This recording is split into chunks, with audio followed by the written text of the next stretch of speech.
What's up guys, my name is Brian, the owner of Engine Customs and Performance. Today I'm going to show you how to replace the radiator on a Fiat 500 Abarth. Let's get started. So let's go over the tools you're going to need to get the job done. Check it out. You're going to need a drill, a flathead and a Phillips head screwdriver, a 3/8" socket wrench, a hammer, needle nose pliers, a 3/8" socket wrench extension, an 1/8 inch and a 5/32 inch drill bit, a T27 Torx Bit socket, a 7, 8, 10, 13, 15, and 17 millimeter socket, a 1/2 inch extension, a standard impact and a heavy duty impact, and a funnel. All right, to start, you need to raise up the front end of the vehicle and remove both wheels. In most cases, you're going to use a 17 millimeter socket to remove the 4 lug bolts, but on this car, we've actually got studs and lug nuts, so it's got a special wheel lock.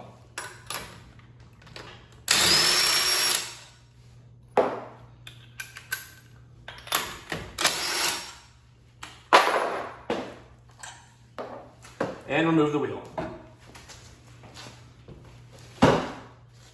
All right, with both wheels off, we need to remove the front bumper. So we're going to start on the passenger side where we've got the inner fender. We've got 3 screws that take a Phillips head screwdriver to remove. We're going to do that on both sides. Okay, and we got one more screw down at the bottom. Again, it takes the Phillips head screwdriver to remove it. You're going to do that on both sides. All right, now we're going to peel back this inner fender liner, and you're going to see you've got a bulb right here, and then you've also got the socket right here for the daytime running lamp. So what I do is I literally just twist this one, pull the whole bulb out, and then I disconnect the DRL, just push on that tab, and pull out. All right, one thing I want to notate is on the driver's side, you have one additional plug, which is for the fog lights. Now on most 500 Abarths, it's actually going to be right about here, but this car has a lot of mods on it, so it was positioned at a different spot. Just simply disconnect it. All right, we're back on the passenger side. Typically, you're going to have an additional bolt that goes right up in here, and it's this bolt right here. On this car, these are actually absent because he's using a different method to secure the bumper.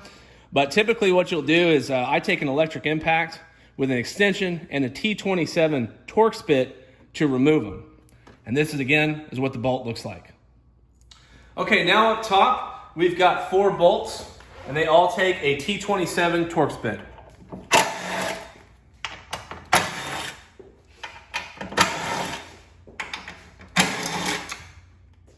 All right, underneath the vehicle, typically you're going to have 3 additional bolts. Again, it's the T27 Torx Bit. This vehicle is actually equipped with a Euro-compulsion skid plate, so it normally has different bolts attached. But just to give you a reference, you're going to use that T27 to remove all 3 of them. And then after that, we want to remove the skid plate, the factory one, which takes 6 bolts that require a 10 millimeter socket. And since this one doesn't have one, I'm going to cut to a previous video so you can see how to remove it. All right, next step is we need to remove the factory skid plate. It's secured with 6 10 millimeter bolts that you can see here. Just take a 10 millimeter socket to remove them.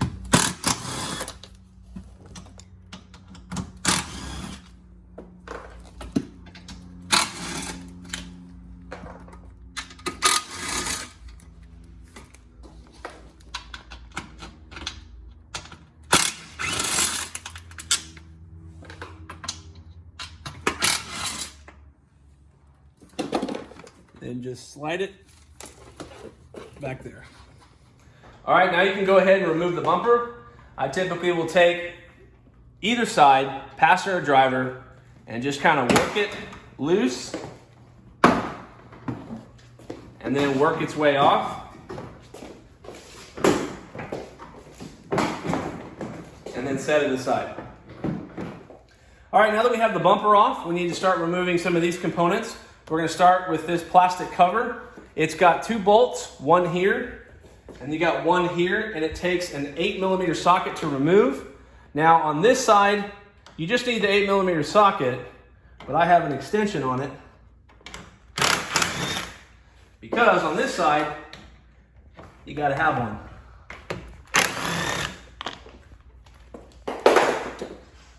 And then just put it aside. Okay, now because this vehicle has a front mount intercooler, I've got two hoses that are connected to the core, so I need to disconnect those. If you don't have a front mount intercooler, you're basically gonna skip this step. Now these clamps take a 7mm. And then we're gonna break them loose.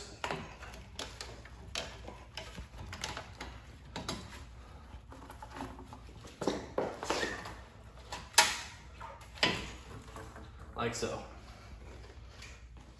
All right, now we need to remove this crash bar. It's got a total of 8 bolts. You got 4 on each side. You got 2 here, and then 2 under here, and the same thing on the driver's side. And it takes a 15mm socket to remove. I'd recommend a heavy duty impact to remove them.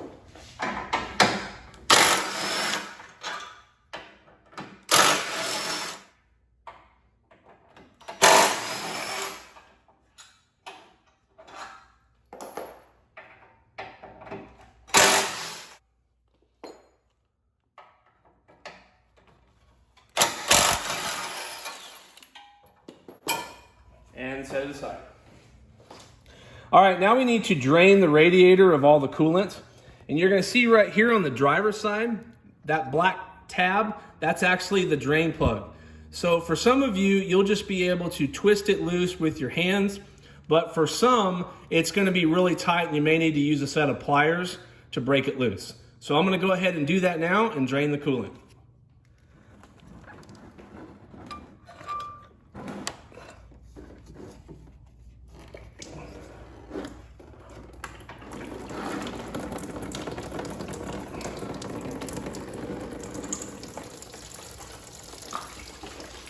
All right, make sure, if you haven't already, go ahead and loosen the reservoir cap. That'll relieve pressure and allow you to drain all the coolant out to the pan. Okay, while the radiator's finishing draining the coolant, we're gonna go ahead and remove these 2 top brackets. There's one here and one here that secure the radiator into place. Now, these are secured with rivets, so we're gonna have to drill them out. So for some of you, you might be like, great, I don't want to put in new rivets. But don't worry, I'm actually going to show you, instead of rivets, we're going to replace them with screws and nuts instead of the rivets because it's just a lot easier. So you'll see that later on in the video. So I take an 1/8 of an inch drill bit to drill them out.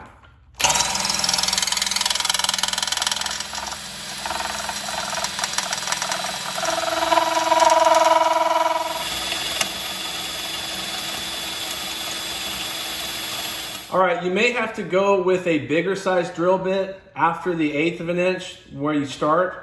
And then if it's still stuck in there, you can actually take a flathead and kind of hammer that flathead in to help pry it loose. But once you finish that, you should just be able to pull it up and set it aside.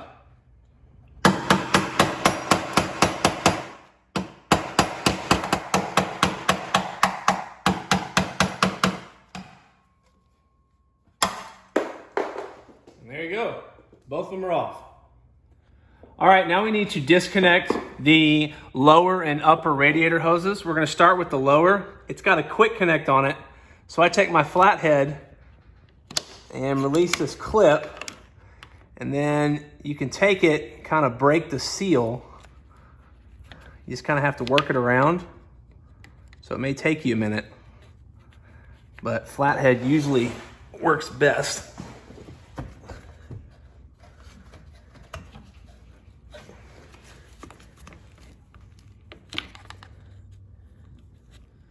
All right, once you've broken it loose with the flathead, you should just be able to push it completely off. All right, now we're gonna remove the upper radiator hose. Now this vehicle is already equipped with the Mishimoto radiator hoses, so you're actually gonna have a standard clamp that takes a 7mm. Now if you have the factory hoses, you're gonna have a one-time use clamp that typically I'll use a flathead just to break them loose and pop the hose off. So I'm gonna take my 7mm,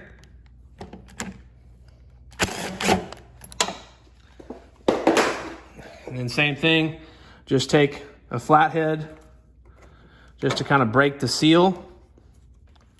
Just kind of work it around. And once you broke the seal, then you should be able to just take it right off. All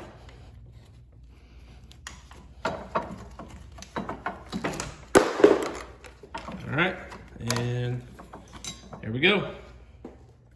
Okay, now you're gonna have some movement in the radiator assembly. So we've got two connectors. We got one here and we got one here. So we need to disconnect both of those.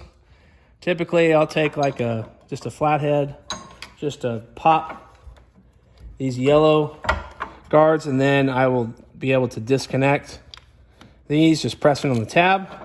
There's that one. All right, we're gonna do the same thing with this one.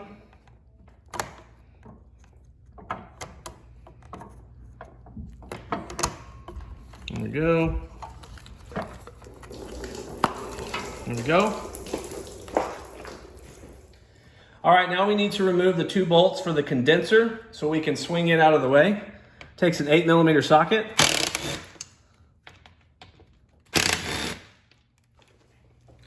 All right, now to swing the condenser out of the way, you're gonna have this little tab press in, so then you can lift up on the condenser, and now you can see how this swings out of the way, and now you can pull the radiator completely out, and then set the condenser back down. Okay, now we need to remove the radiator fan from the radiator. You've got two bolts here, one on this side, and you got one on that side. Takes an 8mm to remove the screws.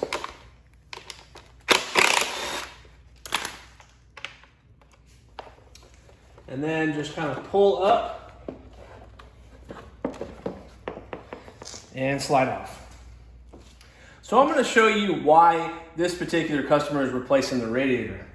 This is the bottom of the new radiator, and this is the bottom of the old one. Now his old one actually wasn't leaking. The reason why we're replacing it is you're going to see on both ends, he's missing these tabs. These tabs are what secure the radiator into place. So what was happening is this radiator was moving back and forth, and it was causing a real bad vibration. So that's why we're replacing it, is just because of these two tabs. All right, now we're going to go ahead and reinstall the radiator fan to the new radiator. You want to slide it into place first, put it into those two tabs. There we go. I would recommend getting the screws started on both sides.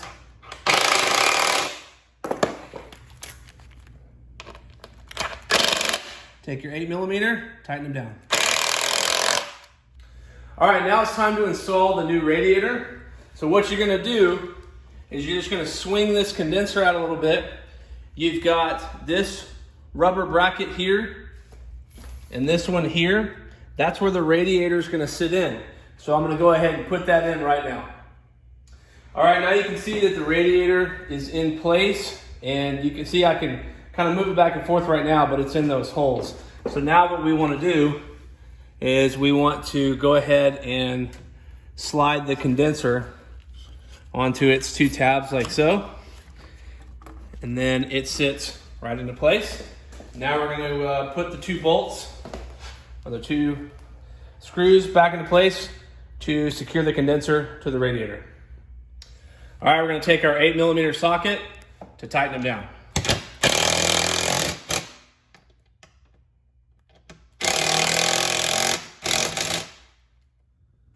All right, go ahead and reattach the lower radiator hose. Pretty much just presses on.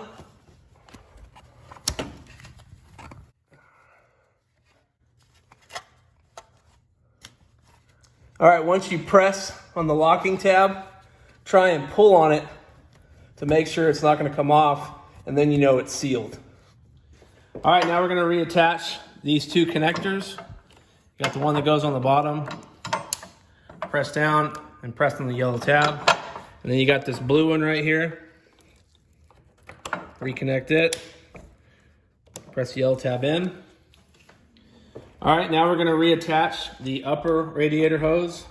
Now, if you have the factory hoses, you'll just wanna get yourself a new clamp since the other one was a one-time use clamp.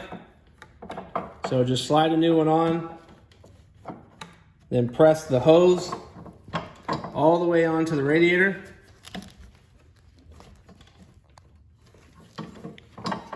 And then you're gonna take your hose clamp. Now this particular one takes a 7mm to tighten it down. There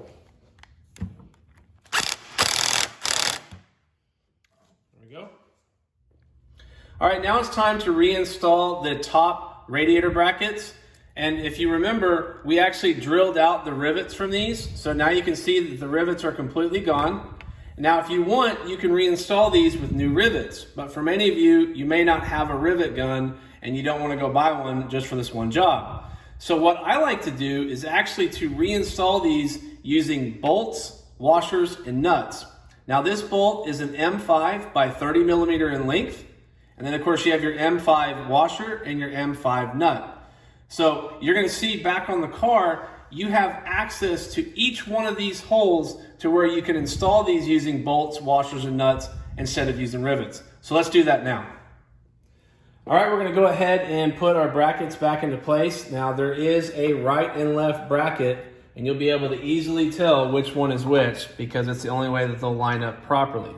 So now we're gonna get our bolts, nuts, and washers to reinstall these.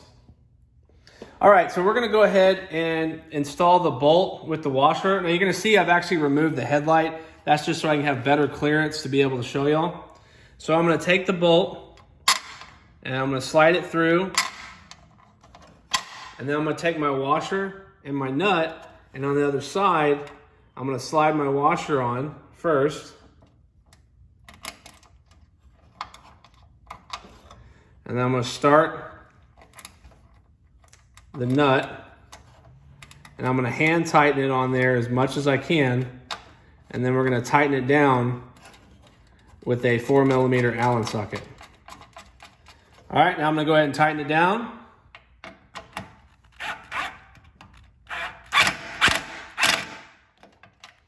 All right, we're gonna put the next bolt, same thing, washer. Take your other washer. You can reach your fingers through this hole. Gonna work it in there. There we go. And before I completely press it through, I'm gonna take my nut. Same thing, I'm gonna put it on. Just get it started.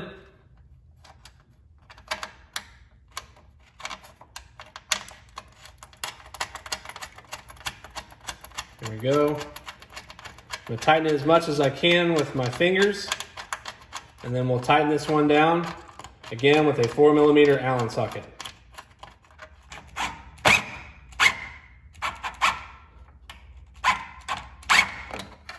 All right, then you're gonna go ahead and do the same thing on the passenger side with those two bolts, nuts, and washers. All right, next we're gonna go ahead and reinstall the crash bar.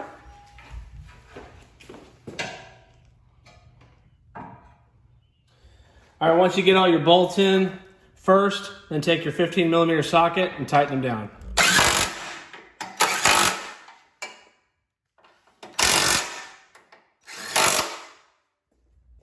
All right, now go ahead and reinstall the top cover.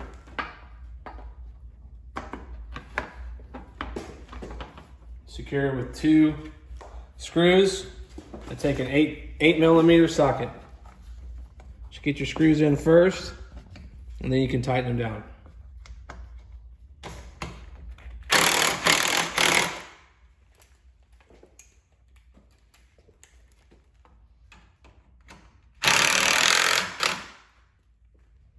All right, if you have a front mount intercooler, this would be the time to tighten up those clamps.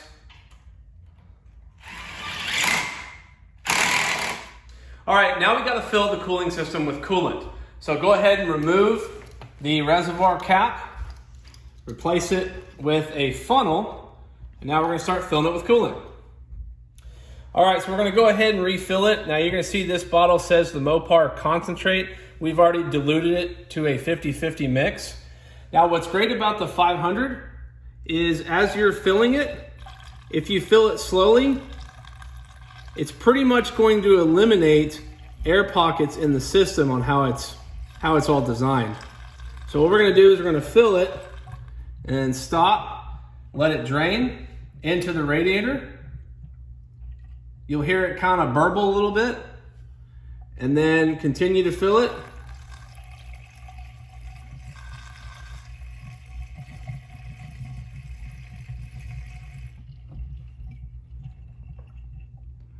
So take your time on filling it, because that way you won't have to worry about air pockets.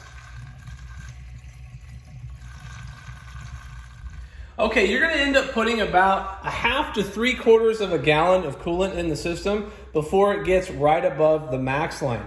It's okay right now to be above the max line, because once you start the engine, you're gonna let it run for about 10 to 15 minutes. You're gonna watch that coolant level drop anyways, because just in case there are any air pockets, they're gonna go away after running for that period of time. So let's go ahead and start the engine with the funnel still inside the reservoir to let everything circulate.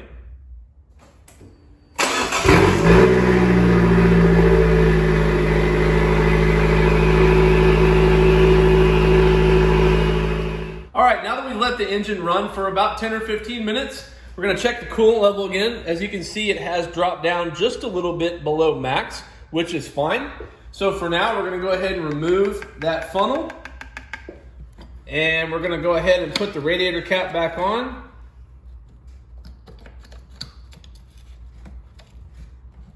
Make sure it's nice and tight. All right, now we need to put the bumper back on.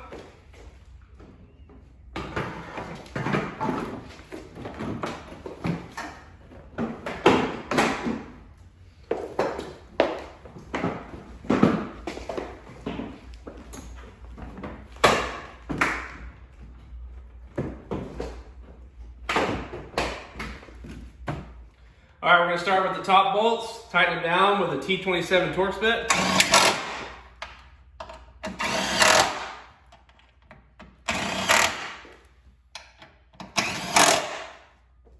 All right, now you're gonna reinstall the bottom 3 bolts, also with the T27 Torx Bit. All right, we're on the driver's side. We're gonna start with reconnecting the fog light connector, which this one's only on the driver's side. You're not gonna have it on the passenger side. And then we're gonna reconnect the side marker lamp. Just twist it in there. Then you got your DRL or daytime running lamp. Reconnect that. All right, now go ahead and reinstall the T27 Torx bolt, which goes right here between the fender and the bumper. Now keep in mind, this one doesn't have them anymore, but you're gonna do that on both the driver's side and the passenger side. All right, now we're gonna reinstall the 4 screws that go on the inner fender liners. You got 3 here, and then of course 1 underneath. It's gonna be on both the driver and passenger side.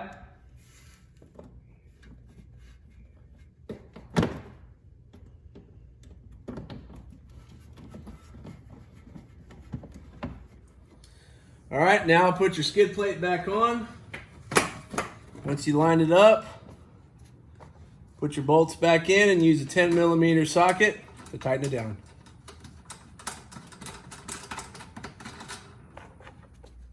All right, let's put the wheels back on.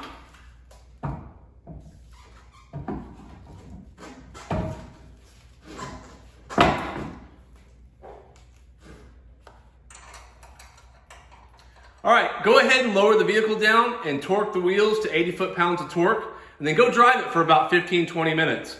Let the vehicle cool down and check the coolant level again.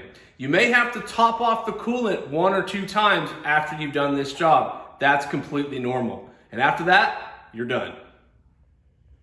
So this concludes the video on how to replace the radiator on a Fiat 500 Abarth. If you're in need of a radiator for your Fiat 500 Abarth, you can purchase one directly on our website at ngencustoms.com. And if you'd like to support the channel, we've got engine t-shirts, hoodies, and hats also available on the website.